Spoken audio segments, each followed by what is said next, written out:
Welcome back. Now it's time for business, and Matthew Warren is back. Good morning again, Matthew. And you have another twist in the saga of the steel plant in northern France. That's right, the one owned by ArcelorMittal. A deal was done with the company, Claire, last week to save over 600 jobs at the plant. But part of that agreement involved using the site for a pilot project to produce produce steel in an environmentally friendly way, known as the ULCOS project. Well, on Thursday there were fresh fears about the whole agreement and it might be unravelling after doubts rose over commitment to the green steel project. High hopes dashed in a day. The ULCOS project was supposed to save the Florange steel plant in northeastern France. That's what France's Prime Minister told the unions and then the nation on Wednesday. There will be an investment for the future which is based on new energy techniques. That's the ULCOS project. ULCOS, or ultra-low CO2 steelmaking, is a cleaner way of producing the alloy, reducing some of its byproducts. The French state and the site's owner, ArcelorMittal, were supposed to collaborate in a bid to run an EU-backed project. But ArcelorMittal announced Thursday it was backing out, saying the current state of research didn't justify going any further, a turnaround that left the unions furious. We don't believe it anymore. If the ULCOS project isn't done, even in its first phase in 6 years, our blast furnaces will be completely degraded. That will be the end of the blast furnaces and the end of our industry. With his government's credibility on the line now, the French President François Hollande has made it his personal responsibility to see the ULCOS project through. All the commitments that were made will be kept, including the commitments that were made that will allow the ULCOS project to see the light of day. On a European level, we will go through with that. I promise you that. ArcelorMittal's decision is all the more surprising given indications from Brussels that the bid would be successful. The EU would then have invested €260 million in Florange. The government and the steelmaker have already promised a new ULCOS 2 project is in the works, but that won't be ready till 2013. Well, ArcelorMittal says that it's not abandoning that project for sure. It says that it just can't pursue it at the moment for technical reasons. But Claire, this decision does raise fears that these furnaces at the Florange site will remain idle and then have to be closed permanently. We'll keep an eye on the story, of course, as we have done all week. Indeed, absolutely a saga. Matthew, how are the markets looking? Well, markets in Asia have been pretty mixed in the trading session on this Friday. They were all up earlier, but you can see there the Nikkei has closed, having fallen by about 0.2%. The Shanghai Composite having a good day, though. Now, Wall Street was also in positive territory on Thursday. The markets there all up at around 0.5% by the close. And of course, the markets will be keen to see the new US jobs data. Yes, now that will be out later this Friday. Now, the US unemployment rate is currently just below 8%. It rose a lot, of course, during the financial crisis, but has fallen back since then. But usually we get predictions of what's going to happen. But there's a lot of uncertainty this month for the November figures because of Superstorm Sandy. That closed down so much of the northeast US that it's believed to have had a big impact on job creation earlier in the month. So we'll see what effect that has on those numbers later on Friday. And your diagram is reminding me a little bit about the fiscal cliff. How could we have a business bulletin without the fiscal cliff, this package of tax rises and spending cuts that will hit in January unless a deal is done by the end of the year? And the effects of the fiscal cliff are expected to push the US back into recession. Well, this report from our correspondent in the US looks at what the impact would be on one small business in particular. This farmer's stand in southern Florida has been a local institution since the 1960s, but the owners have never been this scared of Washington.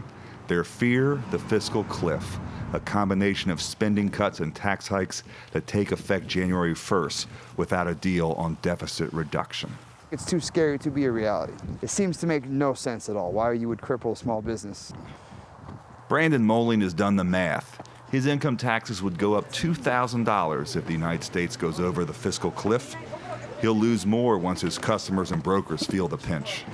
We buy from brokers, from small businesses, from small farmers, and their prices have gone up, so it drives everything up. So if I got to pay more per box per corn, I got to pay more per, I got to charge more. These tax increases would lower the spending power of consumers, but the fiscal cliff would mean a double whammy for the economy as the government cuts back its spending too. The average kind of incomes, $40,000, $50,000, $60,000 a year, those people pretty much spend the large majority of what they make. So if they make less money, they're going to spend less. They spend less, we collect less in taxes. So the effect is huge. The IMF predicts a recession awaits the United States on the other side of the fiscal cliff. That could mean some job cuts at the Moeling family farm. And staying in the US, Matthew, you have a story about the dangers of social media for companies. Yes, now many companies are really keen to use social media like Twitter, like Facebook, building fans, building their reputation. But here's a cautionary tale for you, Claire. Netflix is an online video company. Now, back in July, it wrote a Facebook post saying that its online viewing numbers had exceeded 1 billion hours for the first time ever. Seems pretty innocent, doesn't it? But the Securities and Exchange Commission, which polices company activity in the US, said that posting on Facebook is not fair public disclosure, and it's actually recommending some civil action against the company. Pretty serious. Well, Netflix said that with 200,000 followers, they believe that that information was pretty widely disseminated. But anyway, they're hoping for a pretty speedy resolution to that issue. You don't want to attract the attention of the SEC in America. Be careful what you post if you're a company on those sites. Absolutely. And you have more for us on a huge project to pipe gas from Russia to Europe that's going to be officially launched. Yes. Now, this is a huge project, as you say, 16.5 billion euros, in fact. And the project's being led by the Russian energy giant Gazprom. More on this from our Siobhan Silk. Russia wants to cut out the middleman. On Friday, President Vladimir Putin will launch construction on the South Stream gas pipeline. Running under the Black Sea into the Balkans, it will allow Russia to export fuel directly to Europe while skipping over its neighbour Ukraine. Russian energy giant Gazprom is building the project with Italy's Eni, France's EDF and Germany's Wintershall. Ukraine and Russia have long been at loggerheads over gas exports. Russia and its customers in the EU especially want to avoid a repeat of the winter of 2009.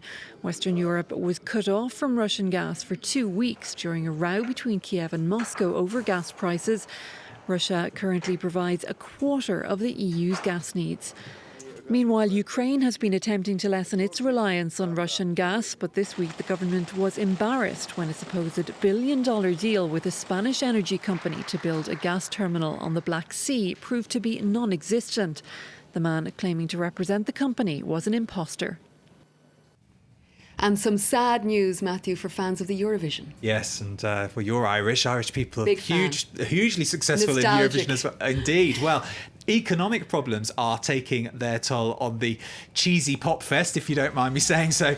Another country has decided to pull out of next year's competition. Slovakia says that it won't be taking part when the contest takes place in Sweden. Now, it joins a list of countries who are rumoured to be pulling out, and why? Well, they're worried about winning because the costs of them putting on the competition the next year are so high.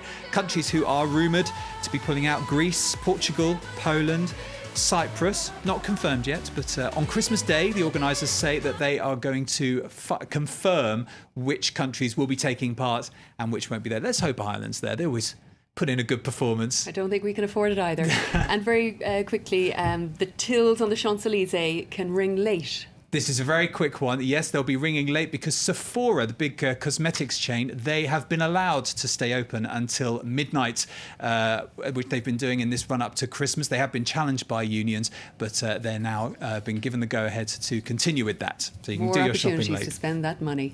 And thank you, Matthew Warren, for our business roundup. And Lauren is up after the break. Do stay with us.